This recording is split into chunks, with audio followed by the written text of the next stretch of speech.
Whether Benjamin Netanyahu wins or loses, it's a general election that's sure to prove a turning point for Israel.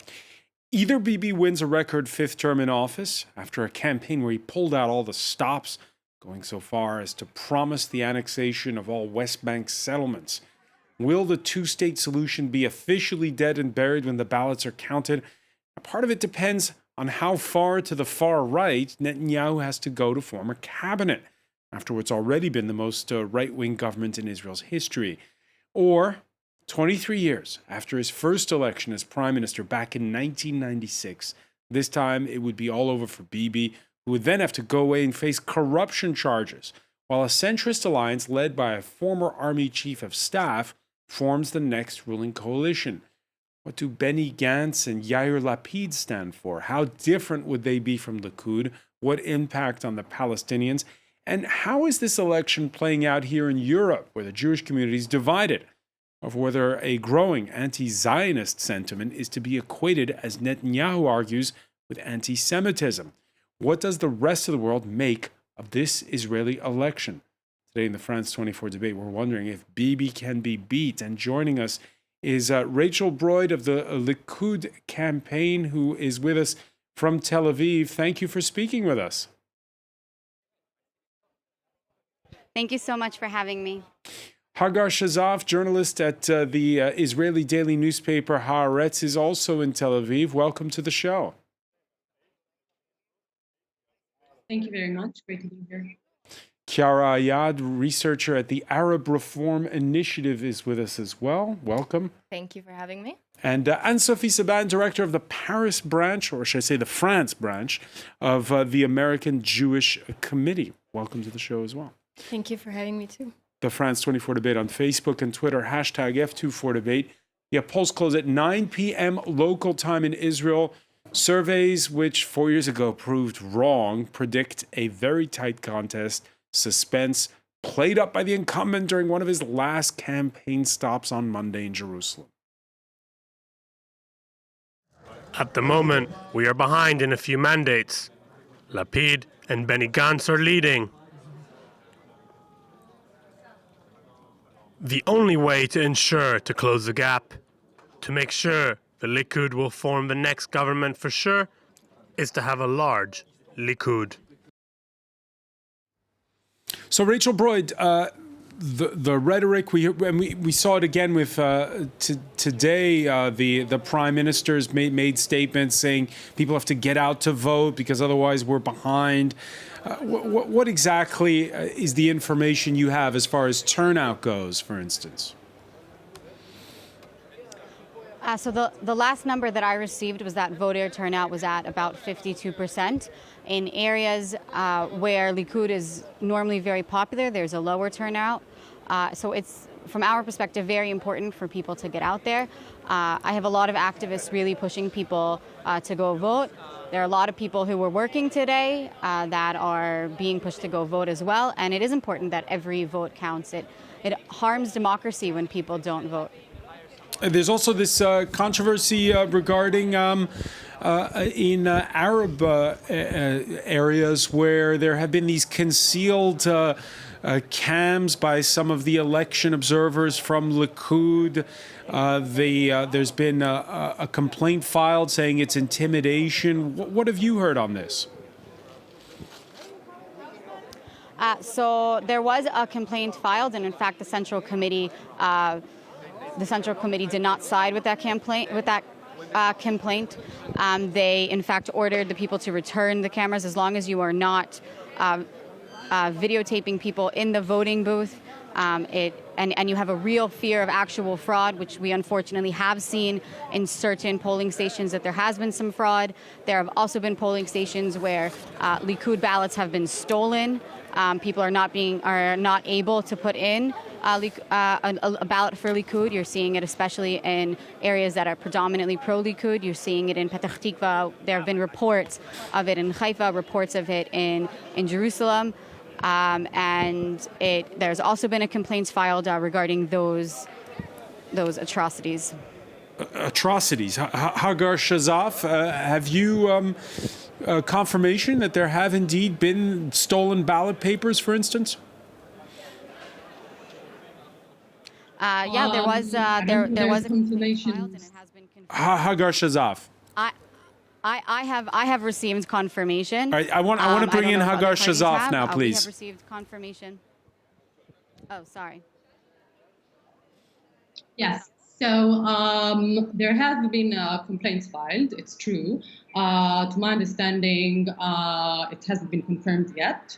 I think that the act of bringing concealed cameras into Arab polling stations while there are always suspects for fraud in other polling stations as well. So to have this sort of like targeted effort by the ruling Likud party against only Arab polling stations says a lot about what is behind this move. Had the Likud been concerned as a whole about fraud, it would have done the same in other polling stations. We do see, by the way, that there is a particularly low. One pollster said the lowest Arab voting turnout this time around. Some people contribute it to the fact that the concealed cameras frightened people. Of course, it is not the only factor. Other factors being Arab voters disappointed from the Arab parties who joined this time who chose this time not to join in a coalition, but rather split to two different alliances. And in general, the depolitization of Arab society in Israel. That being said, had the Likud had real concerns about the democratic process, once again, it wouldn't have targeted only Arab voters. What would you say more generally about this campaign where, watching it from abroad, we've seen a prime minister who has really pulled out all the stops? What we saw, first there was that endorsement by Donald Trump for the annexation of the Golan Heights. There was the visit to the Wailing Wall alongside Brazil's President Jair Bolsonaro. And now this promise that was made for the annexation of West Bank settlements. I'll put it to you bluntly, Hagar SHEZAF, will it work for Benjamin Netanyahu? I think that the assumption right now is that we could see a scenario like in the 2009 elections, where it might be possible that Benny Gantz will get more votes, but at the end, Netanyahu is more likely to be able to build a coalition. Also, by the way, I have to say, due to the fact that Benny Gantz, for example, said he would not sit with the Arab parties, which could help him build a coalition. So I think the assumption is that whether he gets more votes or not, Netanyahu is the one to build the next coalition. Once again, voting turnout in general is low. I do have to say that Netanyahu made a statement saying Benny Gantz is going to win. Well, I'm not sure that it's based on anything substantial, given that in previous elections, around the same time, he put out a statement saying Arabs are coming in droves in buses and calling on people to go vote. So calling for Likud supporters to go vote. So this sort of frightening, method is not new, and I'm not sure it says much at this point. Carrie Ayad, have you done the math regarding who can be the next prime minister? Because it is going to be, there's a record of what, 47 parties. There's going to have to be a coalition built. And you just heard there Hagar SHEZAF say that the main opposition candidate says he doesn't want to do a coalition with the Arab parties.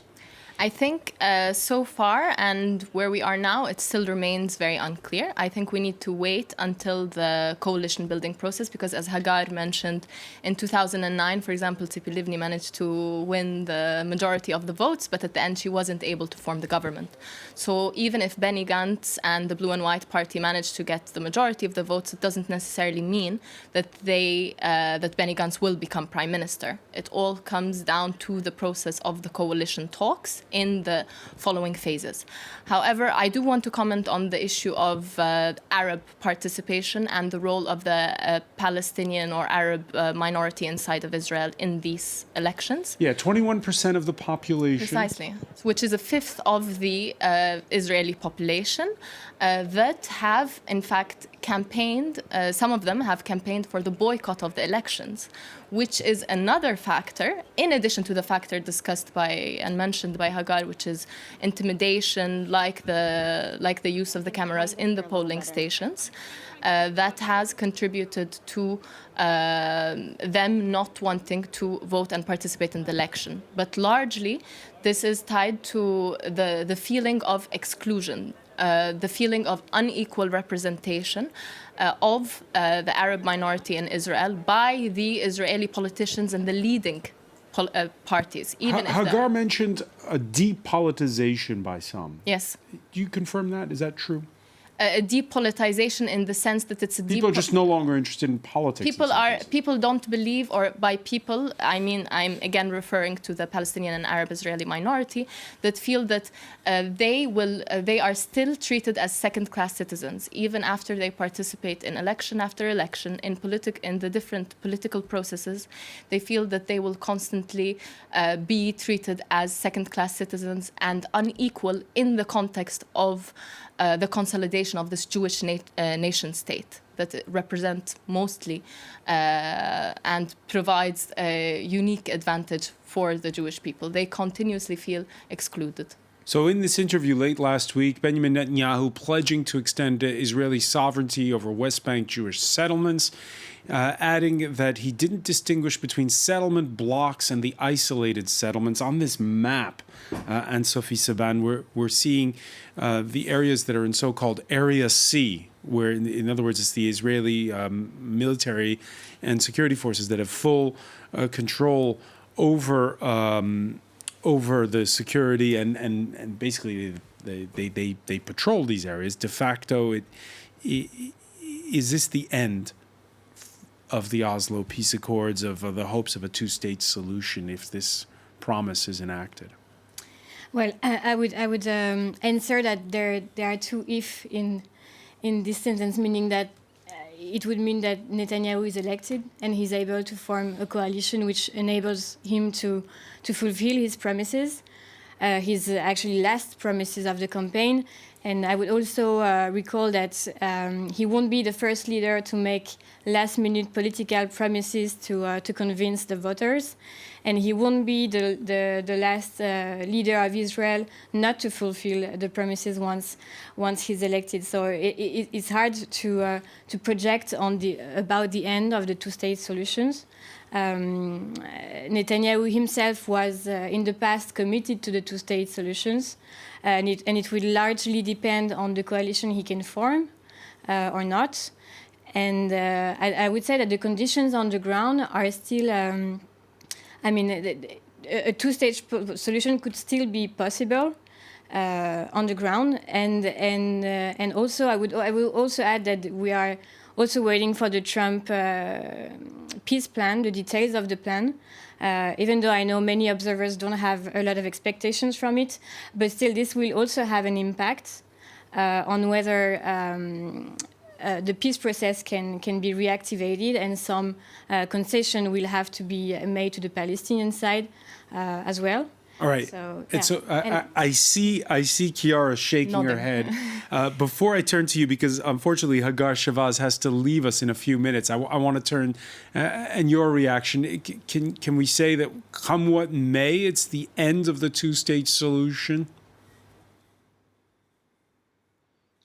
So I have to be honest with you. I think that in Europe and in the US, people are still talking about this two-state solution, while Israelis had stopped talking about it a long time ago.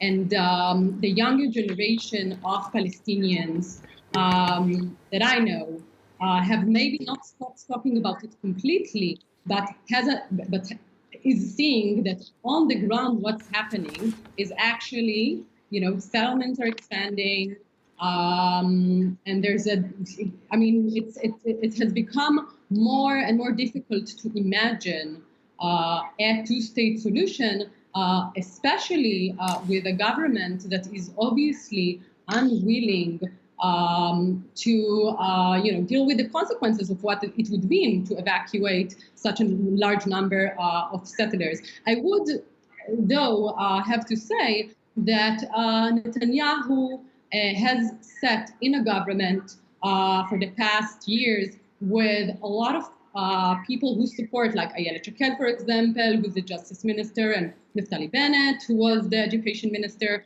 And they are supporters of annexation of the West Bank. And Netanyahu has blocked this attempt to annex even just Area C. And so I would consider it to be more of an election day promise than something that could happen. But then again, it really depends on the coalition he builds, because if he ends up building a coalition with the extreme right wing of Tzma Yehudit, Habayit Yehudi, and etc., then of course we could see the whole government leaning more rightward and even more rightward and acting for annexation. But once again, looking at Netanyahu's past actions in the subject, he hasn't done anything towards that direction, although he could. So we will wait and see. All right, Hagar SHEZAF, thank you so much for joining us. I know you have to leave early because, well, you have an election to cover as well. The Hagar SHEZAF of Haaretz. Very briefly before we go to the break, Rachel Broyd, how far to the right would Benjamin Netanyahu turn in forming a coalition? I think that the Prime Minister Netanyahu has made his intentions very clear, that he is interested in building a right-wing coalition. I disagree with some of the people on this panel. I think that the Oslo Accords have been dead since before they were signed, because I think the Palestinian leadership has never once demonstrated that they're interested in a state. That's why they have refused every single offer that has been on the table. And that's why they are encouraging terrorist attacks. That's why they pay their terrorists more than they pay their teachers. And that's why Hamas is launching rockets from Gaza at civilians. This is not about fighting for a state. This is about trying to eliminate a Jewish state. All right, we're going to pick up on these points. We have to take a very quick break. Stay with us. You're watching the France 24 debate.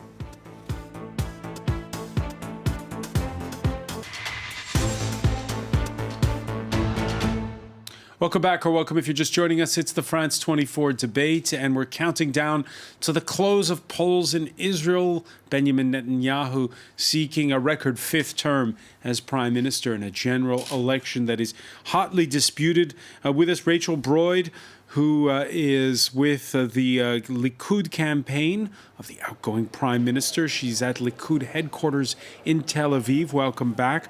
Welcome back as well to Kiara Ayad, researcher at the Arab Reform Initiative, and Anne-Sophie Saban, director of the Paris branch of the American Jewish Committee. We want to talk a little bit about Netanyahu's opponent. He's billed himself as the anyone but Bibi candidate, 59-year-old former Army Chief of Staff Benny Gantz, who's teamed up with centrist leader Yair Lapid. Iris Mockler has more. There's music, cameras, fans, and the rock star tonight is Benny Gantz, a former general and the outsider in this Israeli election. On stage, the show goes on. I'll start by doing one thing. I'm going to take off my tie. The 20th Chief of Staff of the Israeli Defence Force really plays the "I'm not a politician" card. Instead, he plays up his military past, especially in Lebanon and Gaza.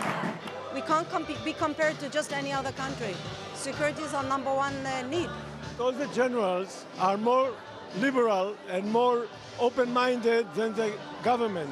Benny Gantz leads the Blue and White Party, Kachol Lavan, a new centrist ticket which boasts two other IDF chiefs of staff as well. Some ex-generals were very talented politicians, Moshe Dayan, Ariel Sharon, Yitzhak Rabin.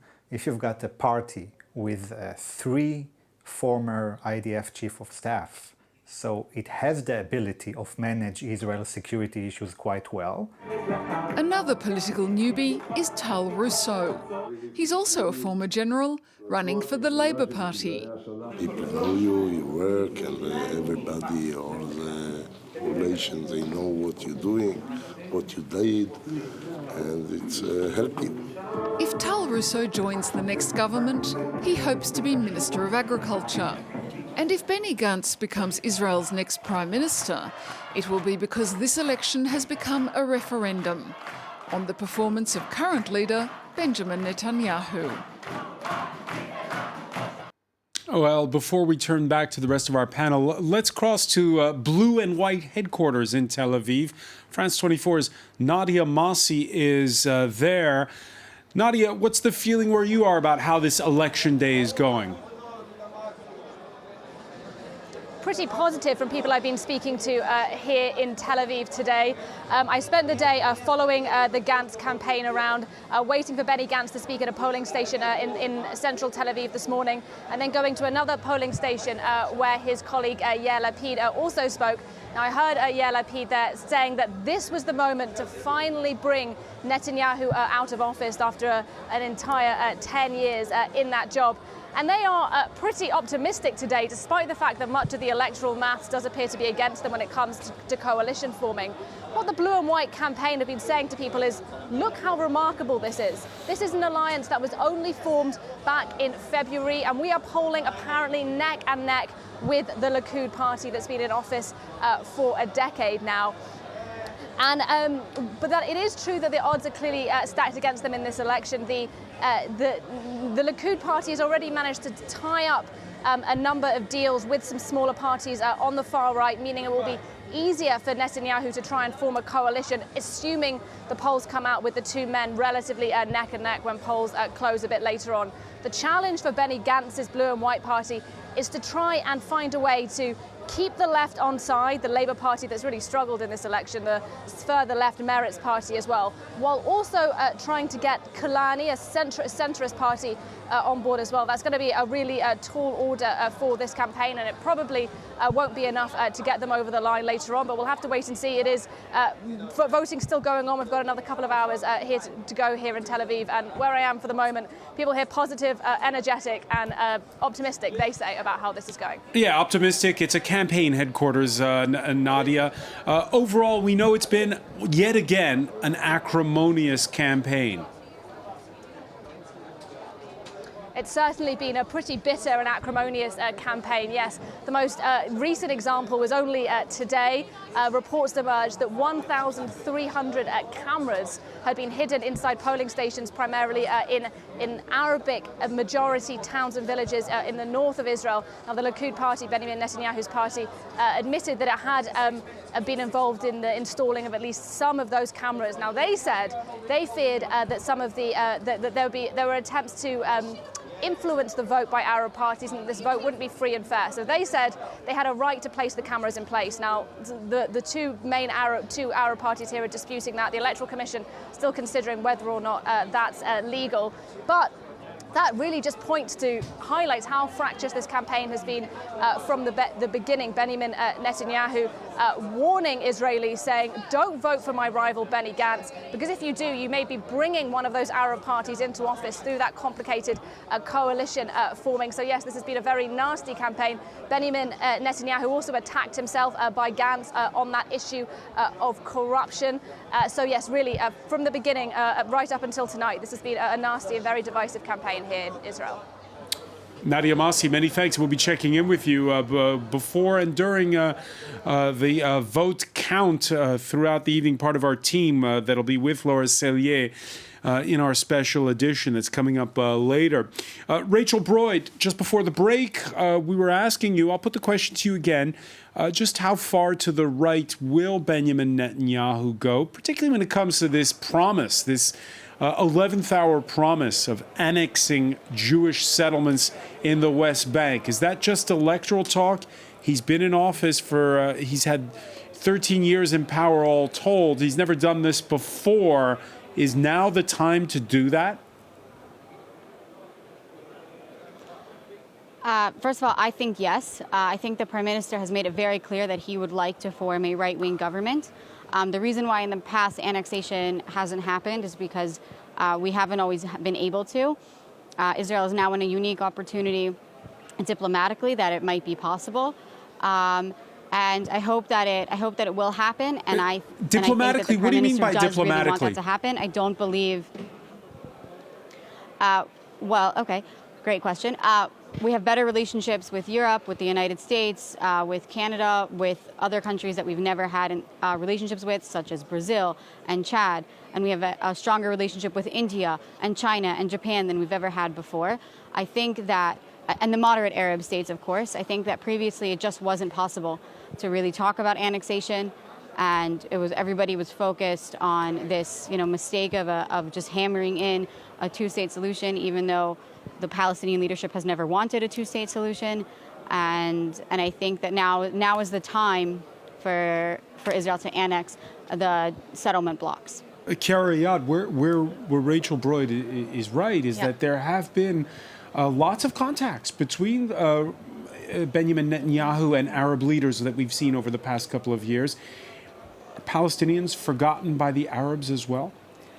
I think there is a sense among the Palestinian community that Arab states have begun to normalize relations with Israel and have neglected the Arab Peace Initiative of 2002, have neglected fighting for a two-state solution on 1967 borders and are rather pursuing their own economic and political interests. However, there are still just demands and a rights-based discourse among Palestinian campaigners on the ground and among the Palestinian community in itself. And I think what one of our speakers was referring to regarding diplomatic legitimization of a question of annexation is the dangerous precedent that the recognition of Israel's sovereignty over the Golan Heights has set for a potential annexation of the West Bank. However, it's important to stress that annexation remains illegal. The presence of those settlements remains illegal under international law. And the concentration of those settlements remains in Area C, which represents 60% of the West Bank, 60% of what should have been, according to the Oslo Accords, territory for the establishment of a future Palestinian state. So if there is discussion or even any kind of calls for the annexation of Area C, of where settlements are concentrated, then that is indeed, in my opinion, the demise of a two-state solution. At least a two-state solution that can provide a resilient, independent, and sovereign Palestinian state. Since also in Area C, there is the access to the most vital natural resources, access to the Jordan Valley, a large Palestinian community that is still there. So any discussion on the potential annexation of the West Bank is dangerous for a two-state solution. Let's be clear here, Anne-Sophie Seban. What is France's position? What is Europe's position when it comes to the Golan Heights, when it comes to annexations in the West Bank of those Jewish settlements? Well, to be very brief on that, France and Europe in general usually just remind the international law on the Golan Heights, and I think they support the status quo on the issue because they also acknowledge that since the situation in Syria has deteriorated during the past years, it would be impossible to think about negotiations today on the Golan Heights. But just I'm brief on that. I would just like to come back on comments that have been made before, just to rebalance the analysis that we have sometimes, for instance, about the Arab participation in the Israeli society. I would just like to remind that the fact that we have two Arab lists for this political election, the fact that we have 46 political lists running for a campaign is also a vivid symbol of the Israeli democracy.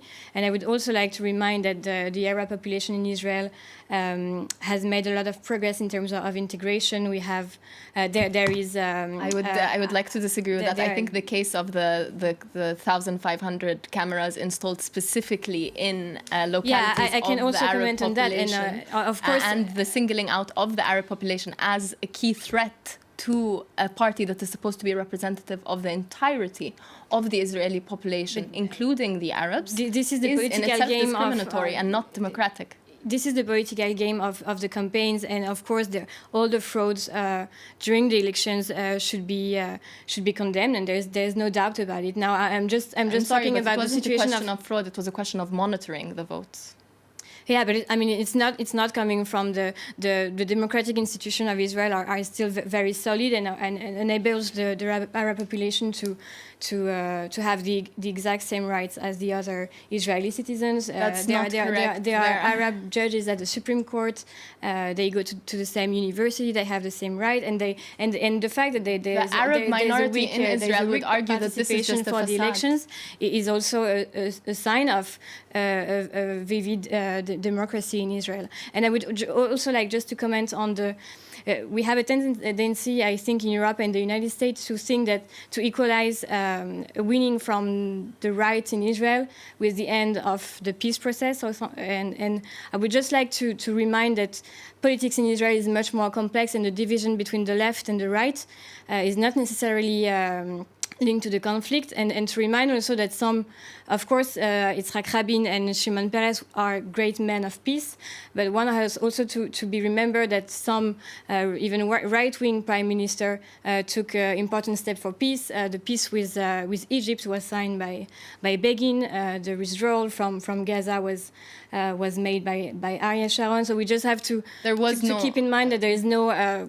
Regarding the withdrawal from Gaza, it's true there are no boots on the ground anymore, but we need to bear in mind that there's still a siege of Gaza. They still control, Israeli military still controls the airspace, still controls access and goods that enter and exit the Gaza Strip. And therefore, that's why Gaza is called the largest open-air prison. Because, in fact, even if they say that the Israelis and the Israeli military has withdrawn from Gaza, Gaza still remains in one of the worst humanitarian crises in the world. And one has also to remember that Gaza is still under Hamas control, and that in any case, even if Benny Gantz is winning, even a more moderate camp will win the elections. They will still have to constrain with a lack of Palestinian leadership. I mean, there are many factors that can lead to the reactivation of the peace process, but I think we should bear those in mind and not just conclude that the right-wing win of the election will be the end of the two-state solution. But we have this campaign promise of annexing those West Bank settlements. Isn't that a watershed moment if it happens?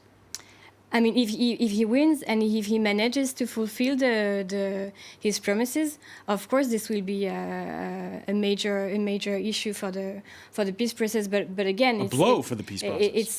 It's too many ifs, and there will still be an American peace plan that will be presented after the elections. There are still the corruption indictments which. Netanyahu will have to face. I mean, there are many ifs, even after the result of these elections, and some observers are actually saying that the challenge of this election is actually the next election. All right, let's talk about this. After recognizing Israeli sovereignty over the Golan Heights, Donald Trump has again pushed in the direction of Israel's hawks with his designation of Iran's Republican Guards as a terror group.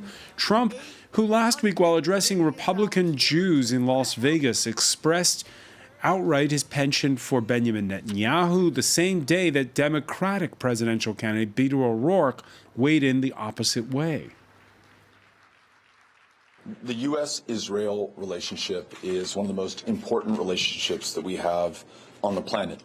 And that relationship, if it is to be successful, must transcend partisanship in the United States, and it must be able to transcend a prime minister who is racist, as he warns about Arabs coming to the polls, who wants to defy any prospect for peace as he threatens to annex the West Bank, and who has sided with a far-right racist party in order to maintain his hold on power.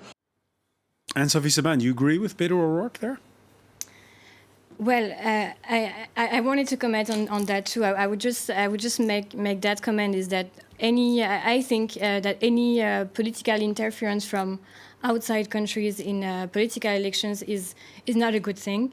And we've been seeing, of course, Netanyahu getting closer we heard Donald Trump say that leaders. the Democrats were anti-Jewish, equating again his opposition with being. I think this is very dangerous, and we, as the American Jewish Committee, we always push for depolitization of those issues, of the issue of anti-Semitism in the United States, for instance, and there is a risk of politicizing this question, and we would always argue that this is an issue that should remain a bipartisan issue. And yeah, we see this tendency today in the US, and we should all be very... And even in France, I agree that it's dangerous, this whole amalgamation between anti-Zionist sentiment and anti-Semitic sentiment. Well, I would also like to comment on this because I know it's one of your questions. And I would just like to add that it's not only Netanyahu who equalized anti-Semitism with anti-Zionism. And many European political leaders have done it. And I think they're right. Because and actually there's a working definition of anti-Semitism which has been adopted by many European countries. So you think they're right that they're equating both anti-Zionism and anti-Semitism? Yeah, and I think we should be more pedagogical about this issue, because anti-Zionism is more than criticizing the Israeli government, and actually this new working definition of anti-Semitism stressed specifically that the criticizing of the Israeli government should not be considered as anti-Semitism, of course, but anti-Zionism meaning putting in question the legitimacy of Israel, comparing Israel to the Nazi regime, for instance. This is often used in Europe as an anti-Semitic prejudice and as a way to target the Jews as a whole and to condemn them as being guilty of what's happening in Israel. And I think it's very dangerous. And it's been recognized even by President Macron in France, who officially declared that anti-Zionism is a new form of anti-Semitism. But we should just go further and explain what it means. I think that this is also a strategy. The equation of anti-Semitism with anti-Zionism is a strategy to prevent campaigning for Palestinian rights and campaigning for a just solution for Israel. Palestine, and they're highlighting Israeli violations in the Palestinian territories. They're two different issues, and they must not be mixed. But anti-Zionist sentiment or anti-Zionism is a principled position that is against the creation of a Jewish state at the expense of the Palestinian people. Being anti-Zionist doesn't necessarily, or those that advocate anti-Zionism, the large majority are not against the establishment of a Jewish state, or do not have Jewish sentiments. So they are not anti-Zionist. It's at the sorry, expense anti-Zionism is we don't have the same definition, but for me, anti-Zionism is putting in question the very existence and the very legitimacy of Israel. This is totally different. This entire conversation, of course, brought about by the fact that you have this government in Israel which has tacked hard to the right, and which, if Netanyahu wins, could tack further to the right. I want to thank you so much for being with us, Anne-Sophie Saban, Kiara Ayad. I want to thank as well Rachel Broyd, who was with us from Likud headquarters in Tel Aviv. It's time now for Media Watch. Stay with us.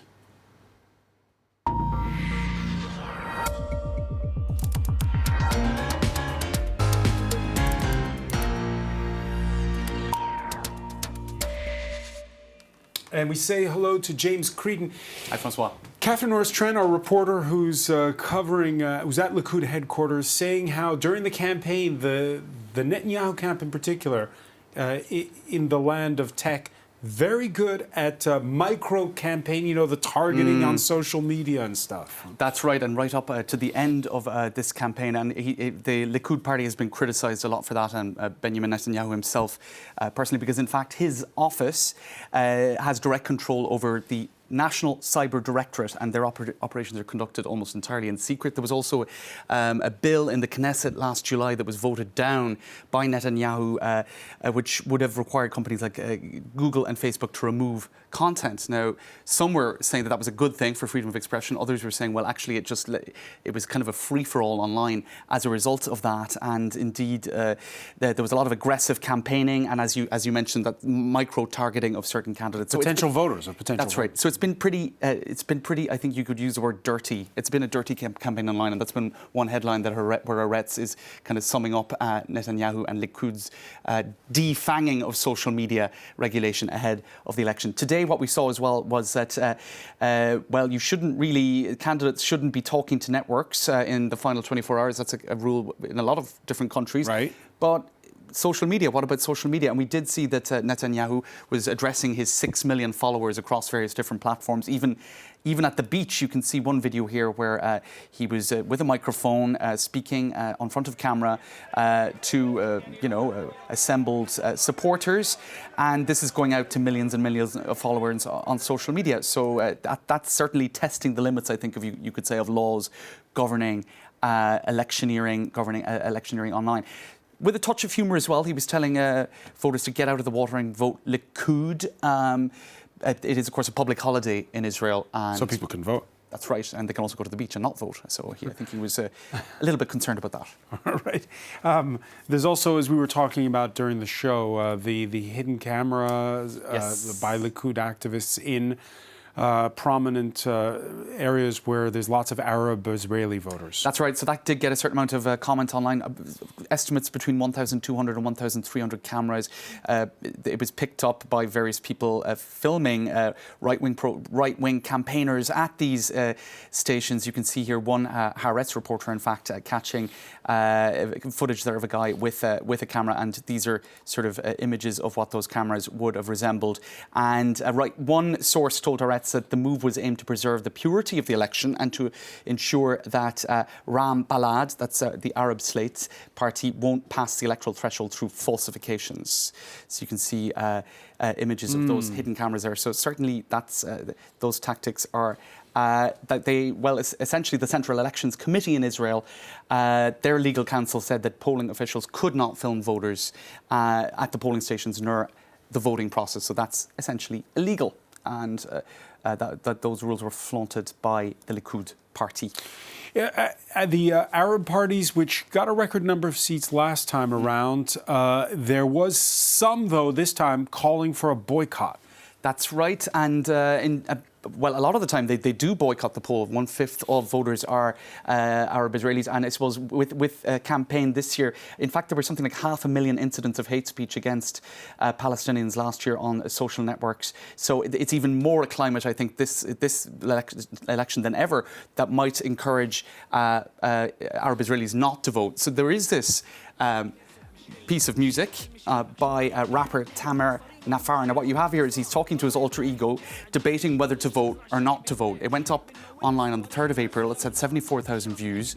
So it is basically encouraging people to get out there and vote, despite a climate that might see many not want to participate in this election.